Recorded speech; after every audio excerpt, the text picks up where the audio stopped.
আমার নাম নাসিম উদ্দিন। আমার ঠিকানা দিনাজপুর জেলার নবাবগঞ্জ থানার মতিহারা নামক গ্রামে। ঘটনাটি ঘটে আমার মামাতো বোনের সাথে আজ থেকে প্রায় 12 বছর আগে। আমার আম্মুরা 2 বোন 3 ভাই। আমার খালার বাড়ি নবাবগঞ্জ থানার কোন এক গ্রামে। ঘটনা এখান থেকেই শুরু। প্রথমে খালার বাড়ির বর্ণনা দিই। আমার খালার বাড়ির ঠিক সামনে এক বিশাল স্কুল মাঠ। মাঠের পাশ দিয়েই বয়ে গেছে এক নদী। আমি নদীটার নাম জানি না। তার পাশেই গ্রামে ঢোকার রাস্তা। রাস্তার পাশে রয়েছে বিশাল 2টি তাল গাছ। আর আমার খালার বাড়ির সাথেই ছিল পারিবারিক কবরস্থান। ছোটবেলা থেকেই আমার মামাতো বোন আমাদের বাসাতেই থাকতো। একদিন আমার মামাতো বোন সহ আমার পরিবারের সবাই গেলাম আমার সেই খালার বাড়িতে। আমরা 2 দিন খালার বাড়িতে থাকার পর আমাদের বাড়িতে চলে আসি। আমাদের বাসায় আসার পর আপুর মধ্যে কিছু পরিবর্তন দেখা যায়। বলে রাখা ভালো, আমি খুব মিষ্টি পছন্দ করি, তাই আমাদের বাসাতে সবসময়ই মিষ্টি থাকতো। বাসাতে আসার পর দিন আমি ফ্রিজ থেকে মিষ্টি খাওয়ার জন্য প্যাকেট খুলে দেখি মিষ্টির বাক্স ফাঁকা। আমি ছোট হওয়ার ফলে চিল্লাচিল্লি শুরু করে দিই। তখন আমার মামাতো বোন বলে ওঠে, মিষ্টি তো খেয়েছি, তোমাকে তো আর খেয়ে ফেলিনি। অবাক করার বিষয় হলো আপু আমাকে কখনো তুমি করে ডাকে না, আর আপু মিষ্টি একদমই পছন্দ করে না। আর ওই মেয়ে পুরো বক্সের মিষ্টি খেয়ে ফেলেছে। এটা ঘটনার প্রথম দিন। সেই দিনের পর থেকে আব্বু 2 দিন মিষ্টি নিয়ে আসেনি। তখন শুরু হয় আপুর পরবর্তী ঘটনা। প্রথম ঘটনার 2 দিন পর আমার আম্মু লক্ষ্য করে আমার আপু রান্নাঘর থেকে পুরো 1 কেজি চিনি পলিথিন থেকে একবারে খেয়ে ফেলল। এটা দেখে আম্মু ভীষণ ভয় পায়।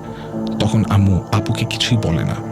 রাতে আপু ঘুমাতে গেলে আম্মু আমাকে আর আমার আব্বুকে আম্মুর দেখা ঘটনাটা বলে।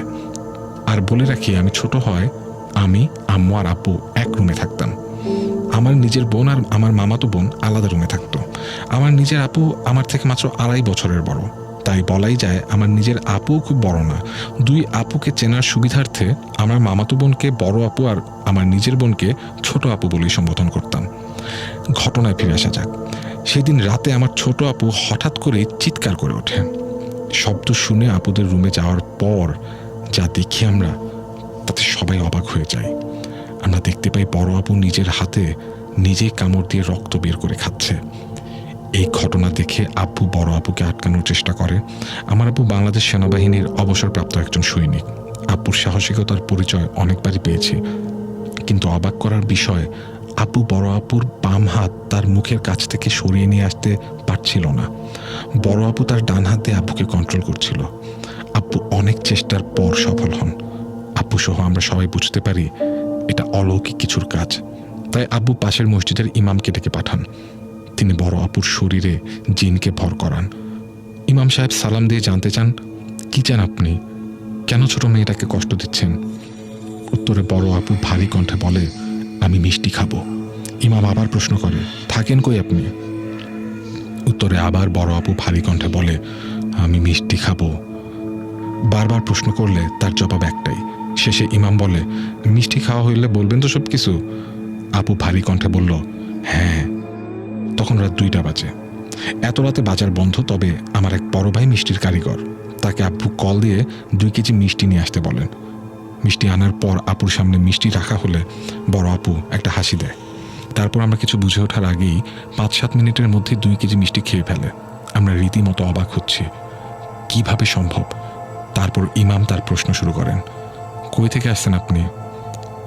কিছুদিন আগে এই মেয়ে আমার সামনে দিয়ে চুল ছেড়ে দিয়ে আসছিল। আমি রাস্তার পাশের তাল গাছে থাকি। বুঝতে পারছেন কোন তাল গাছ? হ্যাঁ, এটা আমার খালার বাড়ির রাস্তার পাশের ওই তাল গাছ। দ্বিতীয় প্রশ্ন, কেন এসেছেন আপনি? উত্তরে বড় আপু ভারী কণ্ঠে বলল, আমার এই মেয়েরে পছন্দ হয়েছে, তাই ওর সাথে আসছি।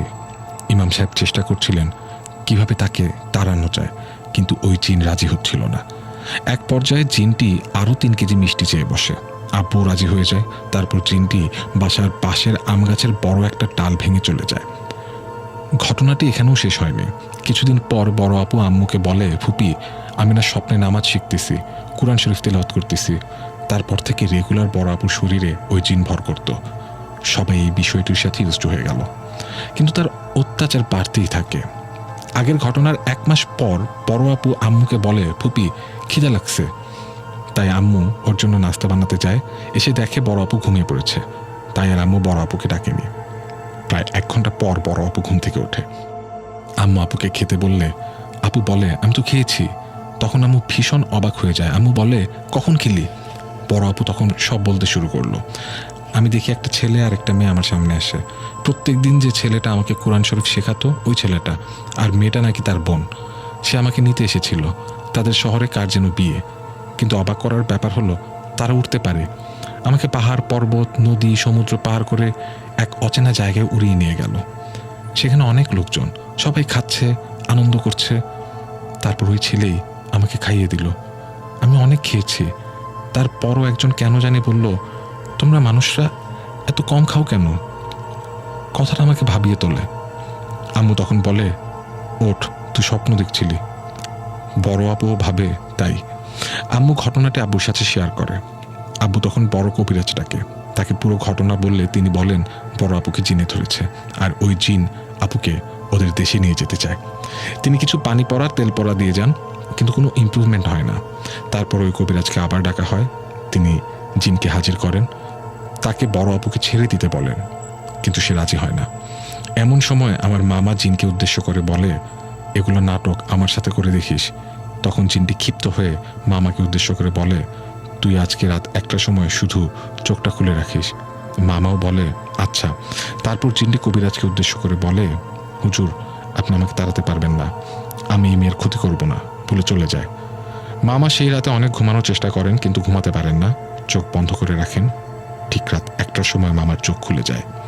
তখন তিনি দেখেন সাদা পোশাক পরা একটা কিছু তার সামনে দাঁড়িয়ে আছে। উচ্চতা রুমের মেঝে থেকে ছাদ পর্যন্ত। মামা ভীষণ ভয় পায়। ঠিক তখনই গরম বাতাসের সাথে তিনি শুনতে পান, কি আরও নাটক দেখবি? তারপর বর আপুর বিয়ে হয়। দুলাভাই পুলিশ কর্মকর্তা। কিন্তু সমস্যা হলো ভাইয়া যখন ছুটিতে বাসায় আসতো তখনই আগের সমস্যা শুরু হতো। তাদের বিয়ের 1 বছর পর থেকে আপনা আপনি সব স্বাভাবিক হয়ে গেছে। বড় আপুর একটা বাবু আছে। সবাই দোয়া করবেন।